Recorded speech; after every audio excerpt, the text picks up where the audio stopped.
Hi everybody, it's Reverend Crystal. We're going to go over tools of the trade right now, so let's begin. One of the first things that you're going to need to get is a binder to hold your wedding script in. I use two binders. I have this one and then I have this one. This one's a little bit more self-promoting because it has my logo on it, so I usually don't use it quite so often. But I like to have them bigger because I take my glasses off like I do now when I'm conducting a wedding ceremony, and I like everything to be nice and big and easy to read. But I have seen smaller binders which are available from religious supply stores. So in the resources page that I've emailed you, there will be links to these kinds of places so that you can check out if you want one of the smaller binders. But one of the reasons I like this one, aside from it can hold a full page, is it has some flaps in it. So I keep the wedding checklist in the front so that I have all of the information that I've discussed with the couple handy in case I've forgotten something or they've forgotten something. The back, there's another flap, and that's where I keep the marriage license so that it is ready whenever when everybody's ready to sign the license. So that's nice and handy. If you've watched any of the other videos, you know that I'm always doing battle with the wind. So I keep this paper clip handy, and I can clip that over the top of it to help hold the sheets down, the pages down from the wind. And then I have another little paper clip that I keep in the back so that it can help. I can slip the page under that, and that can help keep it. Now I'm trying something new. Because my name is Crystal, I have several crystal necklaces. So I have draped one across one of the pages, and I think that the weight is going to be enough so that it can hold the page down in the wind, and I can move it easily from side to side. But I'll have to let you know about that because I haven't tried it yet. It just kind of came to me. So, and then it also has this little thing that hangs on the back of it, which is a little bit decorative, a little bit different. And if you do decide to create something like this for yourself, you just want to make sure that anything that's showing on the other side isn't tacky or too big, because this book will be in pictures that the couple have, so you want to be careful of that. So if you do create something of your own, which I highly encourage you to do, let me know about it or paste a picture of it on the Facebook page, okay? All right, so that's the notebook. Now, one of the things I like to do is when the couple does sign their marriage license, I've invested in a nice pen. A pen that everybody that has ever signed a marriage license in my presence has used. So this one's made out of wood. The ink glides really nicely and easily over the page. So whenever someone does sign the license, I always say all of the people have used this. So a lot of happy energy is being passed on to you through this pen.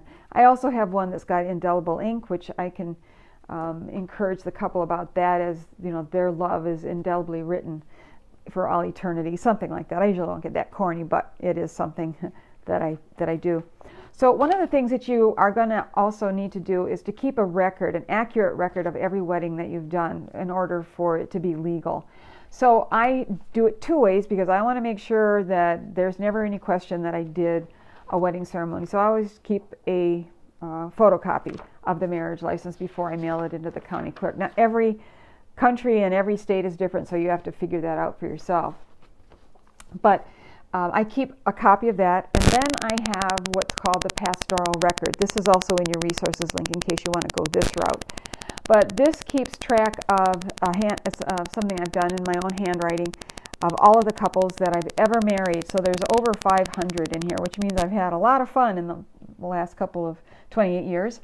So in there, it asks for the date, the name of the couple, their addresses, their age, their occupation, the fee I charged, and the place of the ceremony. I don't ask people what their occupation is anymore because they change so often. Plus, I really don't want to relate to someone by what they do. I want to just make sure that I'm knowing the person and investigating who they are.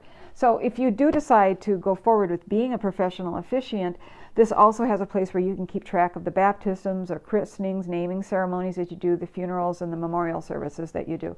So this is also available from Amazon.com. I've got a link to that. I get a little bit of an affiliate bonus for that, but you know, that's neither here nor there. So just check that out, see if you want to go that route. I also make a copy of, I have my wedding checklist, and I take a picture of the couple so that I can remember who they are. I can put their name and their faces together because I don't always remember, which is not a good thing, but in one way it is a good thing because I've got so many to keep track of. I just don't have that kind of a memory. Something else that you might want to consider looking into, and I've seen this also in religious supply stores, is a marriage certificate. The reason I have these is because I do recommitment ceremonies, and sometimes a couple is already married or they want to get married at another time, but in this ceremony it's just to do it for family and friends. So this document is not legally binding in any way, but it has a lot of the same information that the marriage license does, and it becomes a memento of the event. So it, there's a place for them to sign it, I sign it, and the witnesses sign it. You can make one of these in Canva, or you can even do it in a Word document, but just make sure that it's special. This is on a heavy, different kind of paper, and it's a little fancy. So there you have that. Because I'm not perfect, I sometimes make mistakes, so this is just a fun thing. I have a very big eraser. So one of the things that I also do for my couples is I always provide them with a written copy of the marriage ceremony, as well as their legal copy of the marriage license, and there's a little letter that I put in there too. What I do is I donate to an animal rescue organization in honor of my couples. So to remind them of that fact, when I paperclip everything together, I have gotten these really cool little paper clips from Amazon.com, and there is a affiliate link for those too. But so I have a dog bone, I have a dog, I do the World Wildlife Fund too, so I have a penguin, no whales, and then horse rescues too, so I have a horse. So these are all kinds of fun little things that just promote that and remind them of it. So give thought to these kinds of things, because they're little memorable things that people will think about as time goes by, and it just makes you unique. So I hope this was helpful. If you've got any questions, please feel free to send me an email or post it to the private Facebook group, and I will get to your answer as soon as I can. So thanks for joining me, and I look forward to seeing you walking down the aisle. Bye.